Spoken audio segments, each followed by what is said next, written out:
नमस्कार। सबसे पहले तो मैं आपको अपने पिछले वीडियो में मैंने आपसे कुछ सवाल किए थे, आइए उनका स्पष्ट उत्तर दे दूं। उसका उत्तर 80% लोगों ने सही दिया था। 20% लोगों ने मैंने देखा कि इतना ज़्यादा पढ़ने के बावजूद, समझाने के बावजूद भी गलत उत्तर दे रहे हैं, जो भी रीजन हो। पहला सवाल मैंने ये किया था कि दुनिया की दूसरी सबसे ऊंची चोटी कौन सी है। सबसे ऊंची चोटी एवरेस्ट है नेपाल में। दुनिया की दूसरी सबसे ऊंची चोटी, दुनिया की मैं बता रहा हूँ, दुनिया की दूसरी सबसे ऊंची चोटी K2 है। K2 अर्थात गाडगिल आस्टीन, काराकोरम पर है। ट्रांस हिमालय में 3 श्रेणियां हैं, काराकोरम, लद्दाख, जास्कर। काराकोरम, लद्दाख और जास्कर, 3 लाइनें देख रहे हैं ना, काराकोरम, लद्दाख, जास्कर। तो K2 काराकोरम श्रेणी की सर्वोच्च चोटी है। K2 वो दुनिया की भी सर्वोच्च चोटी है। K2 अर्थात गाडगिल आस्टीन। दूसरा सवाल मैंने किया था कि हिमालय की दूसरी सबसे ऊंची चोटी कौन सी है। K2 हिमालय की तो है नहीं, K2 काराकोरम की है। हिमालय की दूसरी सबसे ऊंची चोटी कौन सी है। हिमालय की सबसे ऊंची चोटी एवरेस्ट, दूसरी सबसे ऊंची चोटी सिक्किम में कंचनजंगा है। हिमालय की दूसरी सबसे ऊंची चोटी सिक्किम में कंचनजंगा है। सबसे ऊंची एवरेस्ट, दूसरी सबसे ऊंची हिमालय की कंचनजंगा। तीसरा सवाल मैंने किया था कि हिमालय की भारत में स्थित सबसे ऊंची चोटी कौन सी है, क्योंकि एवरेस्ट तो भारत में है नहीं, एवरेस्ट नेपाल में है। सवाल है तीसरा कि हिमालय की भारत में स्थित सबसे ऊंची चोटी कौन सी है। उत्तर सिक्किम में कंचनजंगा। ठीक है। चौथा सवाल मैंने ये किया था कि राकापोशी शिखर किस पहाड़ पर है। राकापोशी शिखर लद्दाख पहाड़ पर है। ट्रांस हिमालय में 3 पहाड़ियां हैं, काराकोरम, लद्दाख, जास्कर। तो लद्दाख पहाड़ी का जो पश्चिमी क्षेत्र है, यहाँ पर है राकापोशी शिखर। यहाँ पर लद्दाख पहाड़ी पर राकापोशी शिखर।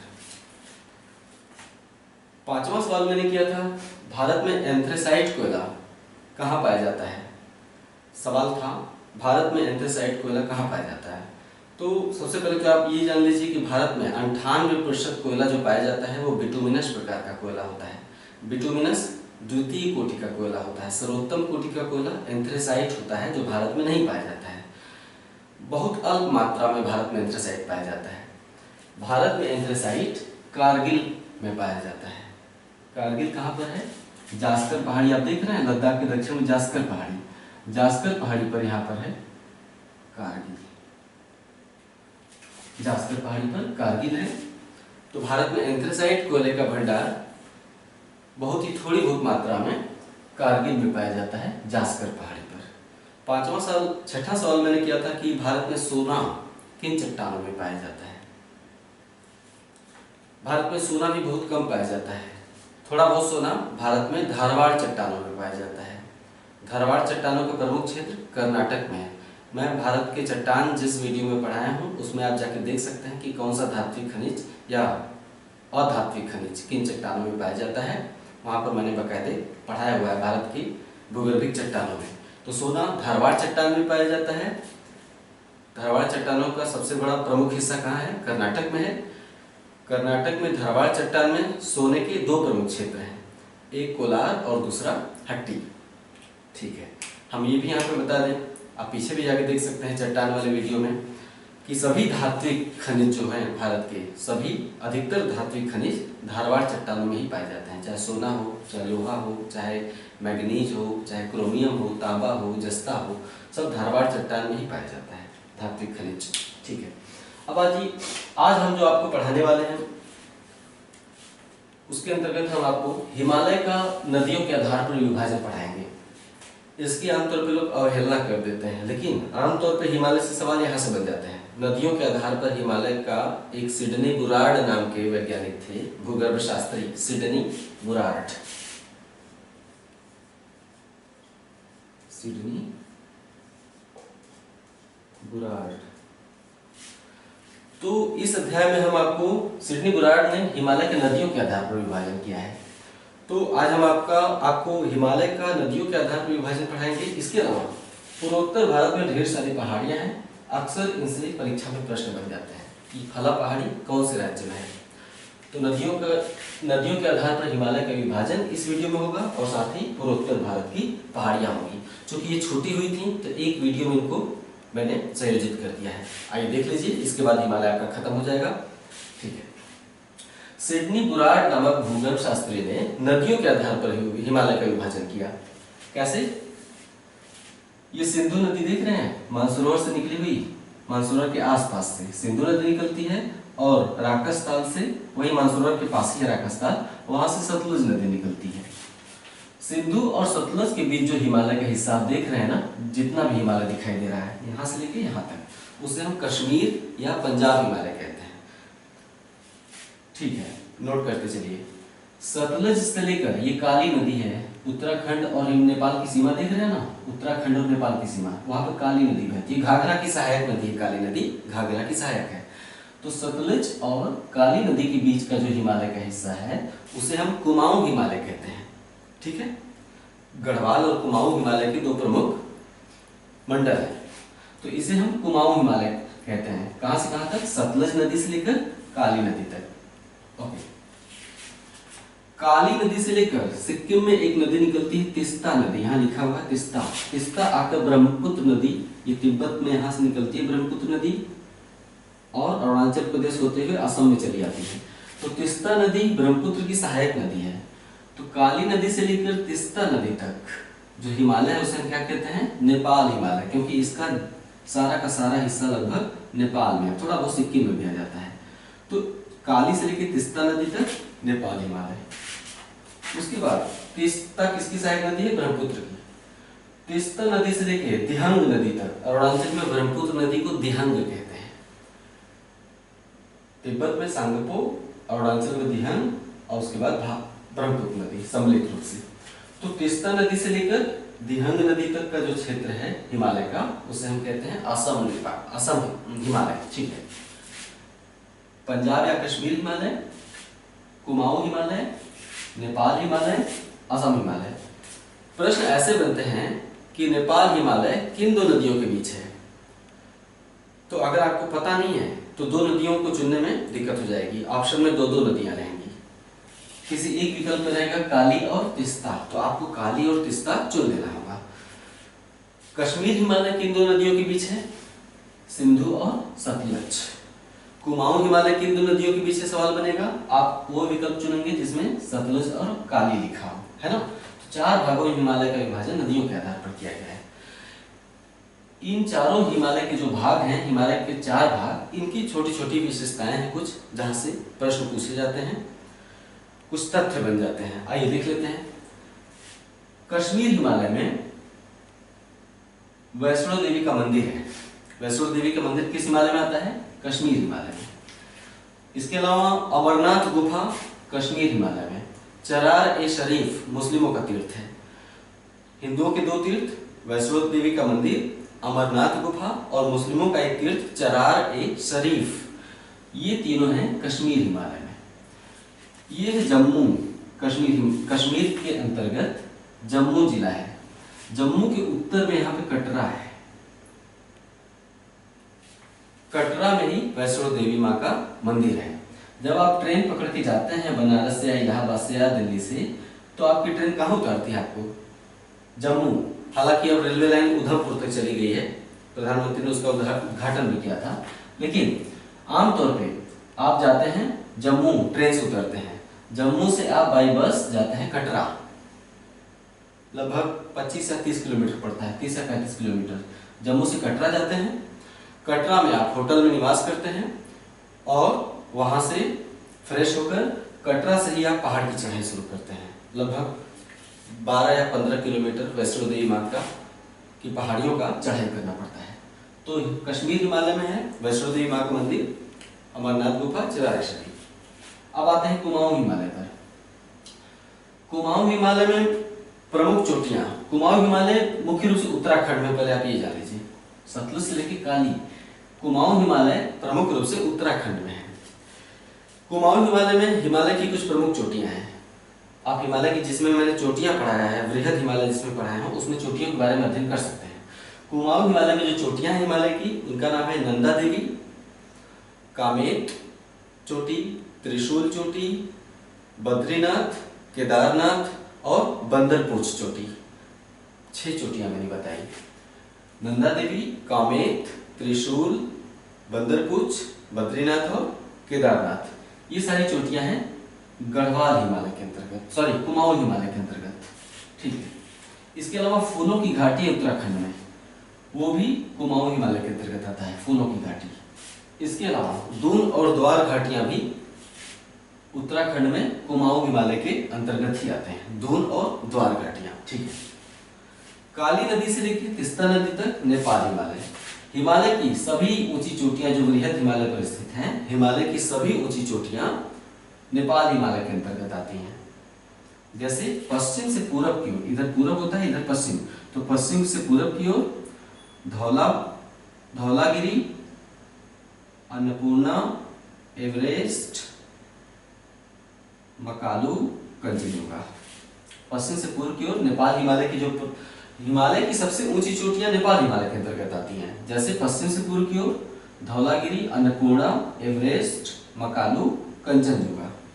याद रहेगा, इस क्रम को याद कर लीजिए, अक्सर परीक्षाओं में पूछा जाता है। ठीक है, इसके बाद तीस्ता नदी से लेकर दिहंग नदी तक असम हिमालय। ये हो गया हिमालय का 4 भागों में नदियों के आधार पर विभाजन। अब आइए पूर्वोत्तर भारत की पहाड़ियों का हम अध्ययन कर लेते हैं, कौन सा किस राज्य में है, अक्सर यहाँ से सवाल पूछे जाते हैं। सिक्किम की सीमा यहाँ तक है, सिक्किम की दक्षिणी सीमा यहाँ तक है, उसके दक्षिण में ये है पश्चिम बंगाल।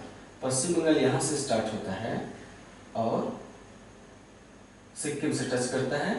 पश्चिम बंगाल की जो सीमा है बांग्लादेश से टच करती है, नेपाल से टच करती है और भूटान से टच करती है। भारतीय राज्यों में सिक्किम से भी पश्चिम बंगाल की सीमा टच करती है, सिक्किम से।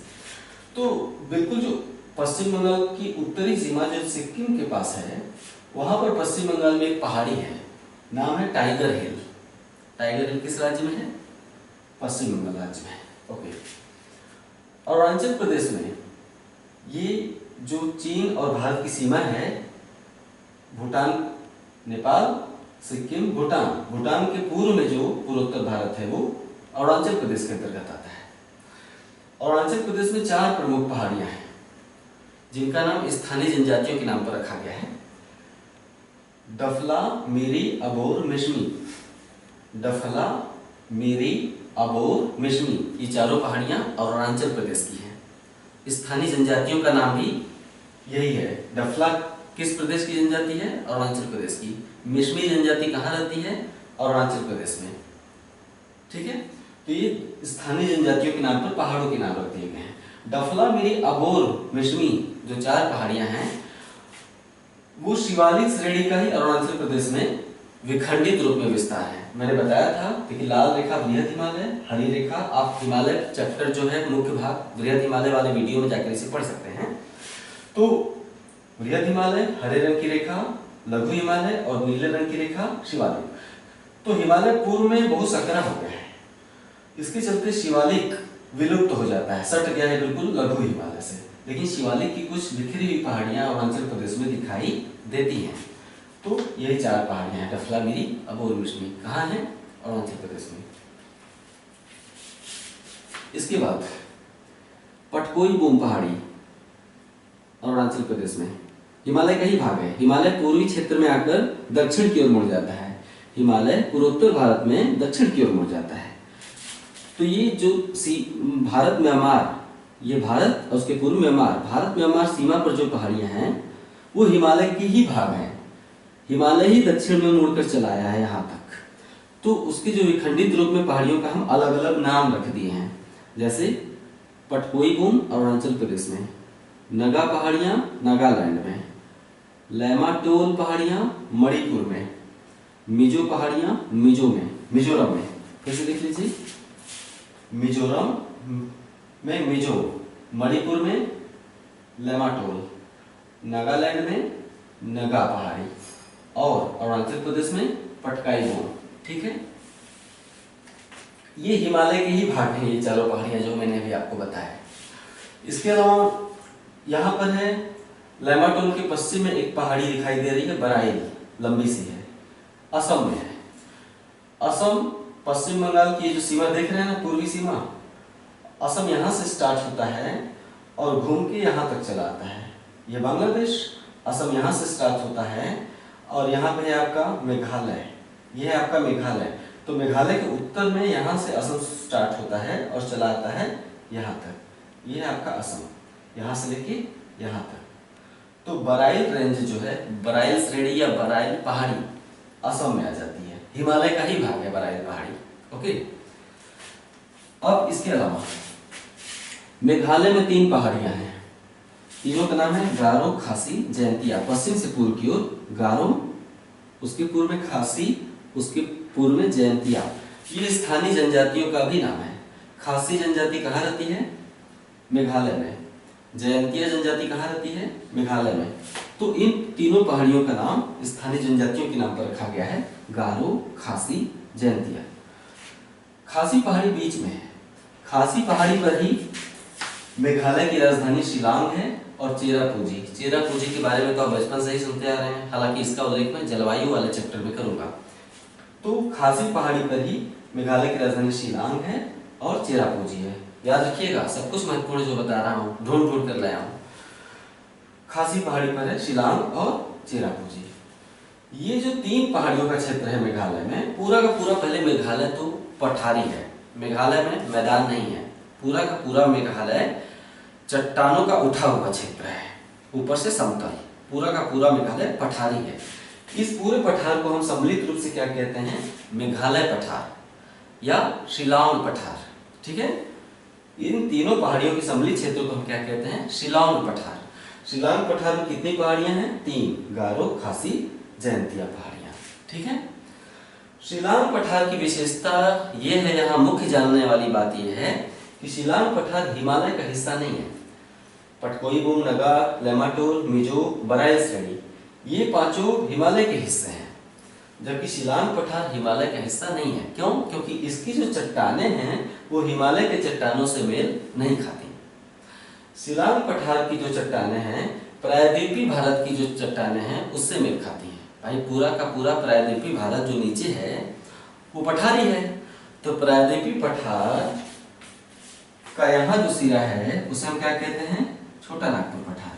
ठीक है, प्रायद्वीपीय पठार मिर्जापुर से स्टार्ट होता है, इलाहाबाद, बनारस, दक्षिण में मिर्जापुर, मिर्जापुर से प्रायद्वीपीय भारत का पठार स्टार्ट होता है और दक्षिण में कन्याकुमारी तक जाता है। यानी विंध्याचल पहाड़ी जो है, यहाँ से विंध्याचल पहाड़ी से लेकर कन्याकुमारी तक पूरा भारत पठारी है। यहाँ ये हम बाकायदे नहीं बताएंगे, पठार हम अलग से पढ़ाएंगे आपको। हम ये बता रहे हैं कि पठार का जो पूर्वोत्तर सिरा है, उत्तरी और पूर्वी सिरा, भाई इधर उत्तर होता है और नीचे दक्षिण होता है, तो उत्तर और पूर्वी सिरा क्या कहलाएगा? पूर्वोत्तर। तो पठारी भारत का पूर्वोत्तर सिरे पर जो पठार है उसे हम कहते हैं छोटा नागपुर पठार। छोटा नागपुर पठार से पूर्व दिशा में एक पहाड़ी निकली है पश्चिम बंगाल में, उसे हम कहते हैं राजमहल पहाड़ी।